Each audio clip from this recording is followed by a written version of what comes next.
Bonjour, bienvenue à Origny-sur-Seine dans le département de la Côte d'Or. Ici, nous allons faire se rencontrer deux grands noms des AOP, les Poisses, spécialité locale, fromage au lait de vache dont les origines remontent au XVIe siècle. Et de l'autre côté, l'Osso Irati, fromage du sud-ouest de la France, fromage au lait de brebis et dont les origines sont encore plus lointaines.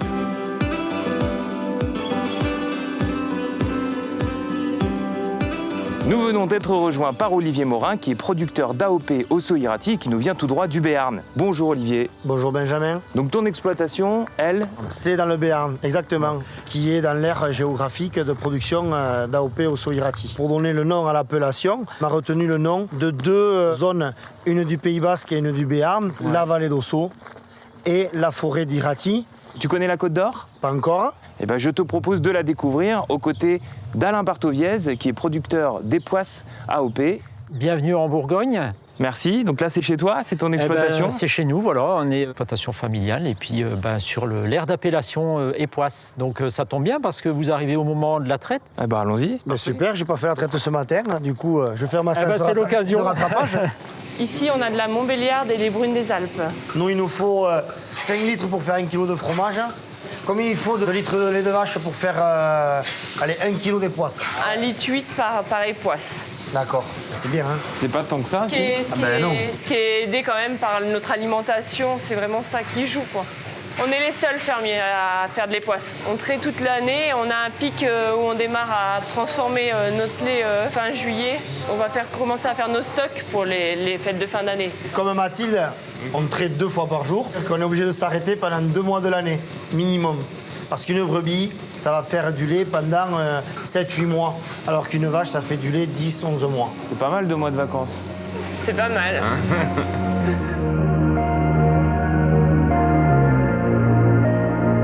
C'est toujours joli à voir. Quand on a terminé la traite, c'est chouette. C'est la récompense un peu là. C'est la récompense, oui.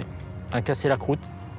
C'est une exploitation familiale que tu Alors, c'est vraiment une affaire de famille. Donc, c'est la ferme de mon épouse. Les grands-parents, en fait, après la guerre, qui ont démarré l'exploitation agricole. Non, mes parents n'étaient pas agriculteurs. À l'âge de 11 ans, j'ai commencé à aller à faire mes premières armes, je dirais, en estive, en transhumance, où j'ai appris à traire, à fabriquer le fromage avec un berger.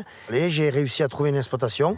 Aujourd'hui, on a besoin justement d'un renouvellement, la valorisation en AOP, ça permet d'attirer des jeunes. Tu sens aussi, Alain, que ça apporte quelque chose justement clairement, et cette valorisation en appellation d'origine, en plus du lien direct avec le consommateur, contribue à pérenniser la production laitière et toute une profession. Le principe des AOP, c'est effectivement de travailler en collectif, mais de tenir compte de la diversité de notre territoire, de notre pays.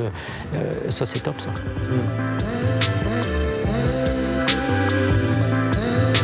Donc là, on est en train de mouler.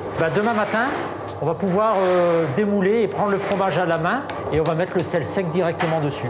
Donc là, on est en train d'affiner les époisses avec de l'eau salée et du marc de Bourgogne. Et ça, c'est vraiment une caractéristique du cahier des charges de l'appellation. Alors nous, on le fait la même chose, mais avec des fromages de 5 kg.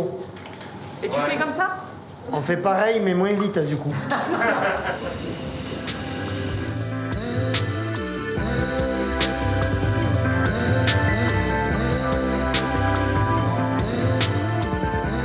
Alain, Olivier, voilà, on arrive enfin au moment de la dégustation. Donc ça, c'est un fromage qui a 6 mois. Et la moyenne d'affinage sur l'Osso Irati, comme ça? Le minimum d'affinage, c'est 4 mois. Oui. Nous, on est sur une pâte pressée. C'est ce qu'on appelle un fromage de garde. Donc nous, on est à 4 semaines minimum. Et donc l'affinage, ça va jouer sur le goût? Plus on va avancer dans l'affinage, plus on va avoir cette coloration rouge qui va être marquée, et forcément avec des nuances au niveau des saveurs et puis au niveau des arômes. Je prends la tienne. Attention, hein. Il prend comme ça, puis hop, il a coup de poignet. Exactement. Là. Et là aussi, il y a une technique dans le même genre. Hein. Ce qui est vraiment superbe, c'est que les arômes qui sont arrivés... Oui, c'est vrai. Oui. Alors moi, j'avais la chance parce que j'avais le vent qui venait vers moi. Mais vraiment, c'était super. Ça peut te rassurer, le tien aussi, même sans le vent, on le sentait. La croûte ne se mange pas? Ah si. Si. Ah si, au contraire. Tout fromage. Olivier, à toi l'honneur. À moi? Ouais. Donc tu vas goûter les poisses fabriquées par Alain. C'est 2 textures. C'est ça. Ça change tout, quoi. C'est ça qui est magique, quoi. On a la possibilité, avec cette croûte un peu plus marquée, et ce cœur un peu plus friable, d'avoir un panel d'arômes complètement différent. Alors, j'ai jamais mangé des poisses aussi bonnes. Et alors, ce que tu expliquais tout à l'heure par rapport à la croûte, là, c'est chouette parce que le goût sur la croûte et puis ensuite aller vers le cendre. C'est là vraiment qu'on se rend compte de l'influence du terroir et de ce que mangent les brebis, quoi. Tout est lié, tout est complémentaire et c'est ce qui permet d'obtenir les produits qu'on est en train de déguster aujourd'hui. Je mangerai toujours la croûte maintenant, promis. Merci à Alain et Olivier de nous avoir fait découvrir ces deux AOP à travers leur territoire, leur engagement et leur savoir-faire. Quant à moi, je vous retrouve prochainement pour une nouvelle étape de notre Tour de France des AOP.